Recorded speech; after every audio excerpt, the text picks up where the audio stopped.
जब भी हम सर्प या सांप शब्द सुनते हैं तो हमारे जहन में, हमारे दिमाग में क्या आता है? हमें सांपों से इतना डर क्यों लगता है? हमारा यूनिवर्स हर समय बदल रहा है, हमारा शरीर बदल रहा है, हमारे हालात बदल रहे हैं, हमारे रिश्ते बदल रहे हैं और बहुत सारी चीजें निरंतर बदलाव की ओर हैं। अब कुंडलिनी को लेकर के भी बहुत सारी गलतफहमियां हैं। जो प्राप्त है वही पर्याप्त है। अक्सर शिव जी को डिस्ट्रॉयर कहा जाता है। गुस्सा भी अच्छा है, अग्रेशन भी अच्छा है, लालच भी अच्छा है। हर एक गुण जो आपको अवगुण लगता है वो सब अच्छा है। जो लोग सक्सेसफुल हैं, क्या उनकी सबकी कुंडली जागरण हो रखा है? ये एक रिमाइंडर है कि power without awareness is poison and awareness without power is weakness. जिस इंसान को और चाहिए उस इंसान की जिंदगी कभी भी स्टेबल और शांत नहीं रहती।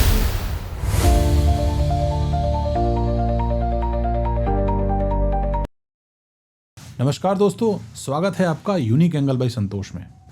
आज की इस पॉडकास्ट की शुरुआत करता हूं एक बहुत ही सिंपल सवाल से।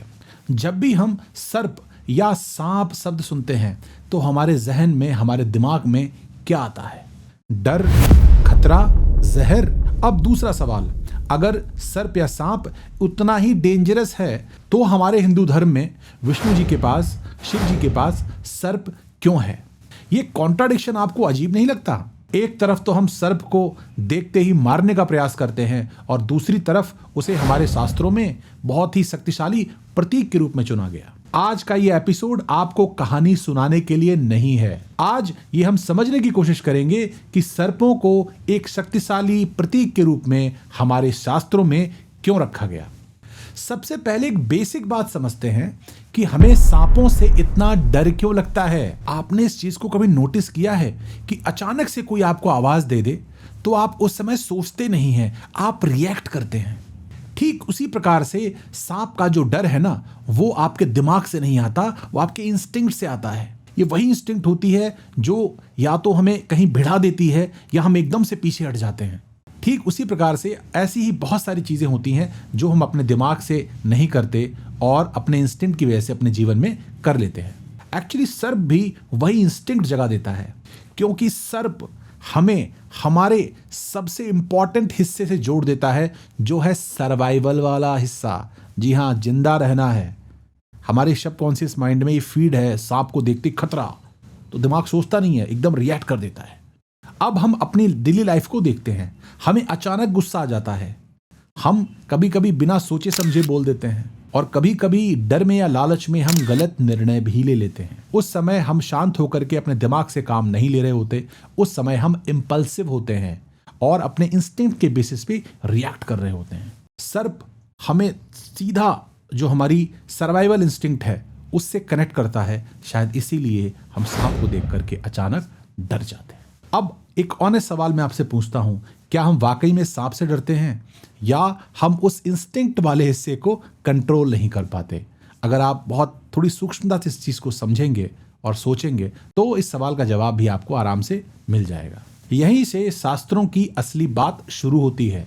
शास्त्र कभी भी सर्प को एक जानवर की तरह नहीं देखते। शास्त्रों में सर्प सिर्फ एक शक्ति का प्रतीक है। अब इसे हम बिजली से समझते हैं। बिजली भी एक एनर्जी है या शक्ति है। बिजली ना अच्छी होती है ना बुरी होती है। बिजली अगर अच्छे से काम करती है तो हमें हवा देती है पंखे के रूप में, है ना, हमारे ओवन्स वगैरह चलाती है, हमें खाना बनाने में मदद करती है। और वही बिजली अगर शॉर्ट सर्किट हो जाती है तो घर में आग तक लगा देती है। इसीलिए बिजली ना अच्छी है ना बुरी है, क्योंकि बिजली तो वही रहती है, उसका इस्तेमाल बदल जाता है, उसके रिजल्ट्स बदल जाते हैं। ठीक उसी प्रकार से गुस्सा भी शक्ति है, डर भी शक्ति है और जुनून भी एक शक्ति है। समस्या शक्ति नहीं है, समस्या है हमारी समझ की, जो हम उस शक्ति को सही से पहचान नहीं पाते। क्योंकि जब शक्ति समझ के साथ चलती है तो हमारी सुरक्षा बन जाती है, और जब हमारी समझ के साथ नहीं चलती तो वही शक्ति जहर बन जाती है। सर्प कुछ और नहीं, उसी शक्ति का प्रतीक है। अब मैं आपसे एक बहुत ही बेहतरीन सवाल पूछने वाला हूं, और जो शायद आपने कभी भी सुना नहीं होगा, सोचा नहीं होगा। हमारे त्रिदेव हैं ब्रह्मा, विष्णु, महेश, लेकिन सांप सिर्फ दो के पास है ना।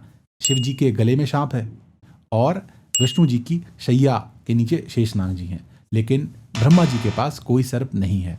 ऐसा क्यों है? पता है आपको, मैं बहुत आराम से, बहुत अच्छे से इस चीज़ को अब डिस्क्राइब करता हूँ। ब्रह्मा जी क्रिएटर हैं, है ना। अब जब क्रिएशन वो करते हैं तो उस समय वो शक्ति मौजूद ही नहीं है, क्योंकि वो क्रिएट कर रहे हैं उस चीज़ को। जैसे ही ब्रह्मा जी उस शक्ति को क्रिएट कर लेते हैं, वो शक्ति सर्प के रूप में विष्णु जी के पास दिखाई देने लगती है, और वही शक्ति सर्प के रूप में शिव जी के पास दिखाई देने लगती है। शक्ति उस टाइम उनके पास होती तो है, लेकिन दिखती नहीं है। ठीक वैसे ही जैसे आपके पास कोई आइडिया तो है, लेकिन क्योंकि वो आइडिया अभी एग्जीक्यूट नहीं हुआ, इसलिए लोगों को वो दिख नहीं रहा है। जब वही शक्ति काम करने लगती है, तब वही शक्ति विष्णु जी के पास दिखाई देती है, संतुलन में और नियंत्रण में। इसके क्या मायने हैं वो भी मैं आपको आगे बताता हूं। और जब वही शक्ति अपने चरम पे पहुंचती है, तब वो शक्ति हमें शिव जी के पास दिखाई देती है, परिवर्तन के लिए एकदम तैयार। मतलब बहुत साफ है कि सर्प किसी देवता का पालतू जानवर नहीं है, वो एक प्रतीक है एक शक्ति का, और उस अवस्था का जहां वो शक्ति दिखाई देने लगती है। वही शक्ति ब्रह्मा के स्तर पर अदृश्य होती है, और विष्णु और शिव के स्तर पर वही शक्ति हमें दिखने लगती है, और हम उस चीज को समझ पाते हैं। अब जरा ध्यान से विष्णु जी को देखिए। विष्णु जी किस चीज का प्रतीक है? विष्णु जी पालन करता है, विष्णु जी प्रिजर्वर हैं। लेकिन सवाल यह है, वो पालन किस चीज से करते हैं? विष्णु जी किसी हथियार पर नहीं टिके, विष्णु जी किसी भी शक्ति प्रदर्शन पर नहीं टिके, वो आराम वाली मुद्रा में शेष नाग पर विराजमान है। अब यहाँ सर्प से ज्यादा शेष जो शब्द है उसका बहुत इंपॉर्टेंस है। वो समझते हैं वो क्या है। शेष का मतलब होता है जो बच गया है, जो हमें प्राप्त है, जो अब शेष बचा है, रिमाइंडर बचा है। और यही भारतीय दर्शन या इंडियन फिलॉसफी एक बहुत बड़ी बात कहता है। वो कहता है जो प्राप्त है वही पर्याप्त है। अब सोचिए, प्रिजर्वेशन किस चीज से होता है? जो अभी मौजूद है उसी को संभालने से। हमारा यूनिवर्स हर समय बदल रहा है, हमारा शरीर बदल रहा है, हमारे हालात बदल रहे हैं, हमारे रिश्ते बदल रहे हैं, और बहुत सारी चीजें निरंतर बदलाव की ओर हैं। लेकिन विष्णु जी वो शांत हैं। क्यों? क्योंकि वो उस आधार पर टिके हैं जो अभी शेष है, जो बच गया है, जो बदला नहीं है, और जो हर बदलाव के बाद भी बचा रहता है। और इसे अपनी डेली लाइफ से आप रिलेट करके देखिए। जिस इंसान को और चाहिए, उस इंसान की जिंदगी कभी भी स्टेबल और शांत नहीं रहती।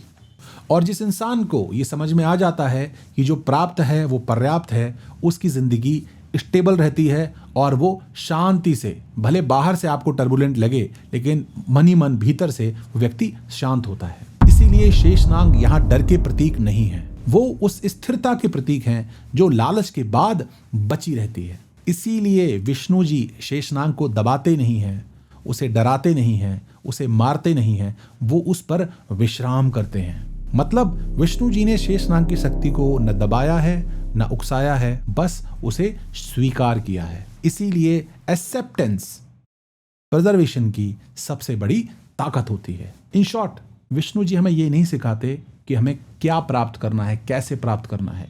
विष्णु जी हमें ये सिखाते हैं कि जो प्राप्त है उसे संभालना कैसे है। अब हम बात करते हैं शिव जी की। अक्सर शिव जी को डिस्ट्रॉयर कहा जाता है, लेकिन सच कहें तो शिव जी कभी भी डिस्ट्रॉय नहीं करते, वो ट्रांसफॉर्म करते हैं, वो बदलते हैं। अब ध्यान से देखिए, शिव जी के गले में वासुकी नाग है। सवाल ये है कि इतनी डेंजरस स्पीसीज और इतनी डेंजरस एनर्जी उनके गले में क्या कर रही है? क्योंकि जब भी आपको लाइफ में ट्रांसफॉर्मेशन करना होता है तो आपको बहुत एनर्जी चाहिए। बदलाव करने के लिए बहुत हिम्मत की जरूरत होती है। इसी बदलाव को की जो हिम्मत है, जो शिव जी के पास आती है, वो शक्ति का प्रतीक है हमारे वासुकी नाग। अब इसे आप इंसान की एनर्जी से रिलेट करके देखिए। डर, गुस्सा, अहंकार, अभिमान, ये सारी एनर्जीज हैं। अगर इन सब एनर्जीज को अंदर दबा दिया जाए तो इंसान घुट जाता है, और अगर इन्हें खुला छोड़ दिया जाए तो ये इंसान को ही जला देती हैं। शिव जी भी हमें वही दिखाते हैं कि जो आपकी एनर्जीज हैं उसको आपको दबाना नहीं है, उसको आपको मारना नहीं है, उनको आपको सिर्फ संभालना है, सो दैट वो आपके जीवन में सकारात्मक तरीके से आपकी हेल्प कर सकें। गुस्सा भी अच्छा है, अग्रेशन भी अच्छा है, लालच भी अच्छा है, हर एक गुण जो आपको अवगुण लगता है वो सब अच्छा है।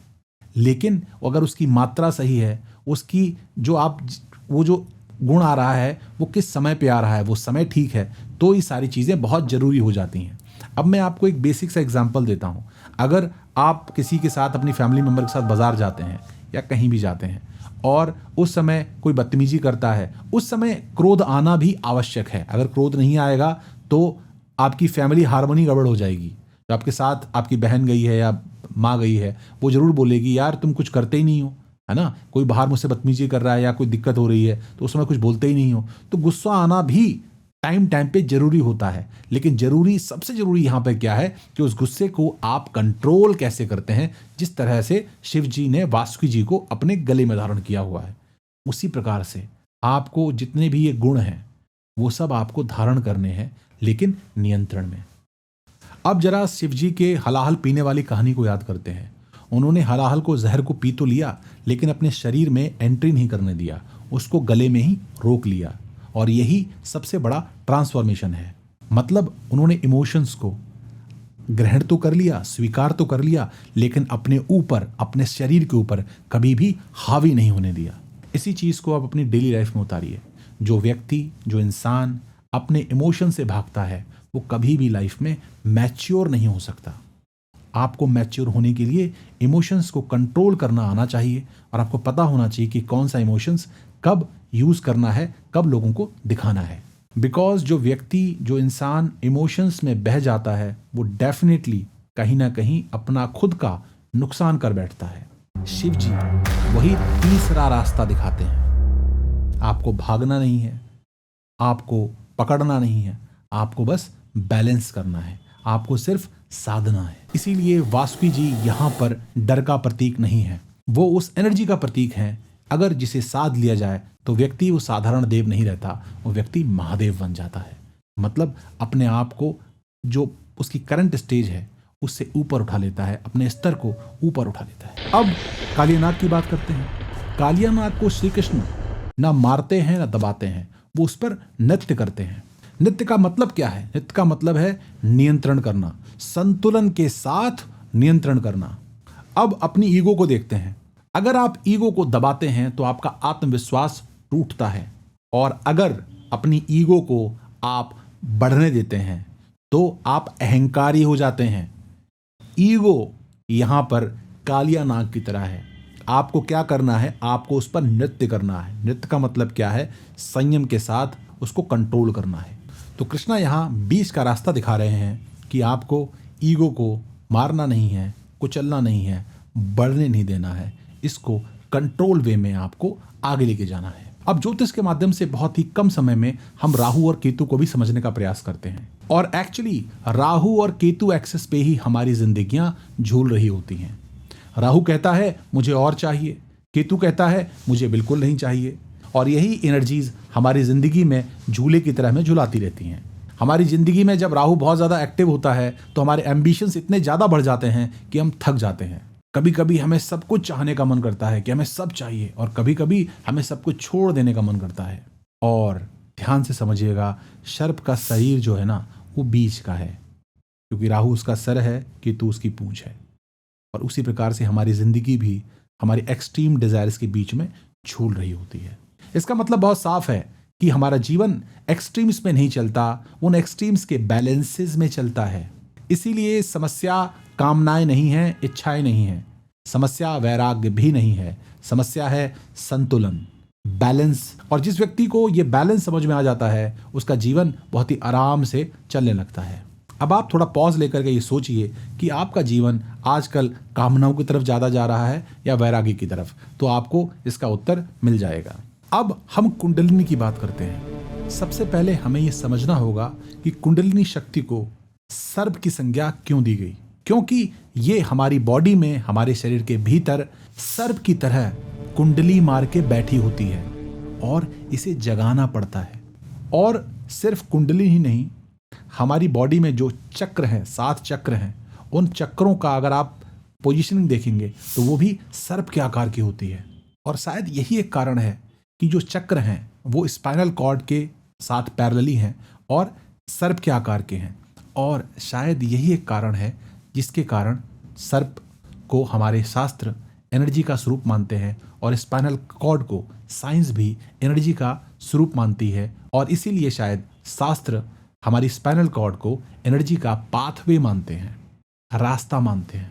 अब कुंडलिनी को लेकर के भी बहुत सारी गलतफहमियां हैं। लोग सोचते हैं कुछ चमत्कार हो जाएगा, कुछ नई शक्तियां मिल जाएंगी और या फिर बहुत कुछ अचानक से परिवर्तित हो जाएगा। ऐसा कुछ भी नहीं होता क्योंकि शास्त्र इतने सरफेस लेवल के नहीं है। मुझे लगता है जब कुंडली जागरण होता है तब व्यक्ति ज़्यादा कॉन्शियस हो जाता है, वो देखता है, उसको समझ उस समय आ जाती है, उसका दिमाग अलर्ट लेवल बहुत नेक्स्ट लेवल पे पहुंच जाता है और वो हर चीज़ कॉन्शियसली करता है, सोच समझ के करता है, अलर्ट होके करता है। क्योंकि सर्प की सबसे बड़ी क्वालिटी क्या है? अलर्ट। सबसे ज़्यादा अगर कोई अलर्ट रहता है वो सांप। वैसे पड़ा रहेगा लेकिन जैसे ही उसके पास कुछ भी खटपट हुई तुरंत एकदम अलर्ट मोड में। तो अलर्टनेस दिखाता है आपका कुंडली जागरण। तो शॉर्ट में जब हमारी कुंडलियां जागृत हो जाती हैं उस समय इंसान हमेशा अलर्ट मोड में रहता है। दूसरा, बिना सोचे समझे रिएक्ट नहीं करता और तीसरा, ज़्यादा सचेत रहता है और होश में रहता है। मतलब कुंडली जागरण है क्या? ये रिएक्शन से लेकर के अवेयरनेस तक की यात्रा है जहां बंदा बहुत रिएक्टिव होता है। अब उसका रिएक्शन टाइम तो रहता है लेकिन बहुत ही अलर्ट वे में वो रिएक्ट करता है। तो अगला सवाल आप पूछ सकते हैं कि जो लोग सक्सेसफुल हैं क्या उनकी सबकी कुंडली जागरण हो रखा है? जवाब है बिल्कुल नहीं। क्योंकि कुंडलिनी जागरण का ये मतलब बिल्कुल नहीं है कि आप जीवन में सब कुछ पा लेंगे। कुंडली का सिर्फ एक मतलब है, वो है अपनी ऊर्जा पर नियंत्रण। कई लोग आपने देखे होंगे बहुत पैसे वाले हैं लेकिन बहुत बेचैन रहते हैं। कई लोग बहुत पावरफुल हैं लेकिन उतने ही ज़्यादा असुरक्षित भी हैं। आप सिक्योरिटी देख लीजिए उनके आसपास, अपने उनके अंदर सेंस ऑफ इनसिक्योरिटी नहीं होता तो अपने आसपास सिक्योरिटी गार्ड क्यों रखते? तो ये कहना कि बंदा बहुत सफल हो गया, बहुत ज़्यादा उसने चीज़ें हासिल करनी अपने जीवन में, उसकी सारी कुंडलियाँ जागृत हो रखी हैं, ये बिल्कुल गलत है। कुंडली जागरण का मतलब सक्सेस बिल्कुल नहीं है। इसका सिर्फ एक मतलब है, वो है क्लैरिटी। और क्लैरिटी कभी भी शोर नहीं करती, वो अंदर से शांत होती है, ठीक उसी सर्प की तरह जो सजग है, अलर्ट है लेकिन शांत है। आज के इस एपिसोड को यहीं पे हम समाप्त करते हैं, लेकिन उससे पहले हम एक बात समझ लेते हैं, कंक्लूड कर लेते हैं कि सर्प कोई पूजा की वस्तु नहीं है, कोई मारने की चीज नहीं है। ये एक रिमाइंडर है कि power without awareness is poison and awareness without power is weakness. और आखिरी में मैं आपसे यही कहना चाहूंगा कि सर्प बाहर नहीं है, सर्प हमारे भीतर है। हमें उस सर्प को संभालना है और जब हम उस सर्प को संभाल लेते हैं तो हम अपना जीवन संभाल लेते हैं। उम्मीद है ये छोटा सा वीडियो आपको पसंद आया होगा। पसंद आया है तो अपनी राय कमेंट्स में जरूर लिखिएगा और अगर आप सोचते हैं कि आपका कोई दोस्त या रिश्तेदार इस वीडियो से कुछ लाभान्वित हो सकता है तो उस तक ये वीडियो जरूर शेयर करिएगा। नेक्स्ट वीडियो तक के लिए मुझे आज्ञा दीजिए। जय हिंद।